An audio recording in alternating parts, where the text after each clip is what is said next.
వీళ్ళకి ఇచ్చిన జాబ్స్ ఎందుకు మనలాంటి వాళ్ళకి హెల్ప్ చేసేకి? హెల్ప్ చేయలేనప్పుడు నువ్వు ఎందుకున్నావయ్యా సీట్ లో? ఇంకోరిని కూర్చోబెట్టు.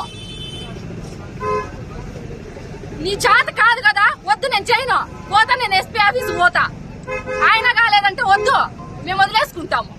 నువ్వు చేయలేనప్పుడు ఎందుకు మమ్మల్ని తిప్పించేది? ఆడపిల్లకి న్యాయం చేస్తావని నీ దగ్గరికి వస్తే నువ్వేం చేస్తున్నానని నువ్వు రాత్రి వాళ్ళతో సాయంత్రం 6 గంటల కాదు లెక్కిపించుకున్నాడో ఏం చేసినా నాకు తెలదు. 1.5 తులం నుంచి 1 తులంకి వచ్చి 1 తులం నుంచి 60,000కి వచ్చి నువ్వు రాత్రి స్టేషన్ కంటాను నన్ను. మా నాయన ఫస్ట్ బయటికి పోండి అంటాడు. బయటికి పంపించాక నీ ఇంటికి వచ్చినామా? గవర్నమెంట్ ప్రాపర్టీలకే కదా మేము వచ్చిండేది.